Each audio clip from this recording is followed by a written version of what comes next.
Okay, so the other developer, Jonathan, and I had actually never worked with WordPress before, so it's been quite a learning curve. You know, for those of you who worked with WordPress, you think you've learned the interface, and then you realize there's a page builder, and that's a whole new interface, and then there's a plugin, and that's a whole new interface. So it's been really quite an adventure for both of us learning the technology for the first time, and then adding the accessibility piece on top. Also, I had a lot of fun working with the client. They are 8 hours ahead of us now that the time has changed. Before that, there was a 9-hour difference. So it was interesting to try connecting with me when they had connectivity over there, because they have some limited connectivity issues over there. So we were connecting our times and then communicating cross-lingually. Primarily, he's a French speaker with some English, and then we were trying to get into some detailed, deeper nuances that were more difficult to explain effectively, and so we worked on getting some translation of some of the text done to make sure it's as useful and possible for him to understand some of the aspects that we're trying to work with as well. And by having the interview translated by our mentor, Nick, did a wonderful job translating that into English, because I knew he would get the nuances I was asking for in questions and understand how to then present that to get the information that I was needing from Jean-Marie in his own natural language, so reducing the fatigue factor of trying to do that cross-language translating thing. So that was, I felt like that was really a lovely, lovely piece, was to work on getting these. Shout out to Nick. Yeah, shout out to Nick, man. French Thank speaker. you.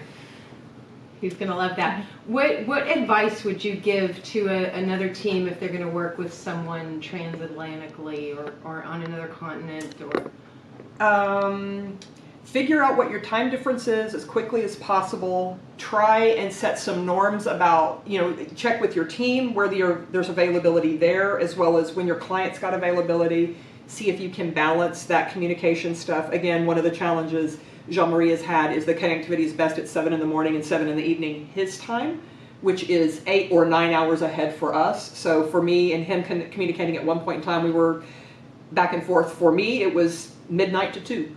And so that makes some interesting challenges in trying to coordinate that, but we had some lovely, lovely communication. I learned so much. I'm so excited by the project and the work they do. So yeah, that communication immediately. If you feel like there's nuances of things you're not finding that you feel like you're communicating as well as you would like with your client, reach out and try and find somebody that can translate for you, translate some of the documents and some of the information so that they have a better understanding of what we're working with. Again, we're doing the accessibility aspect. We already have some background in awareness of this and familiarity.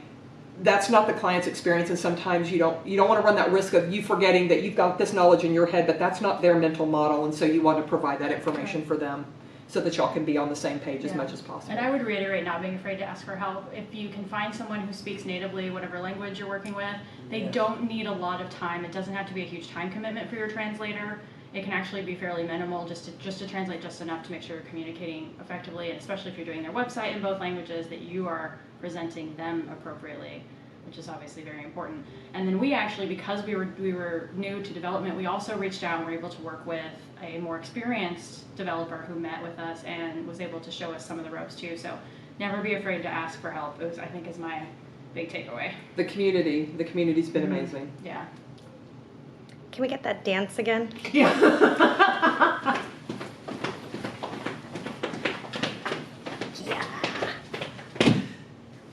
No one's going to be better than this. That's right. Yep. Y'all won this. I mean, No one's going to be better. Points.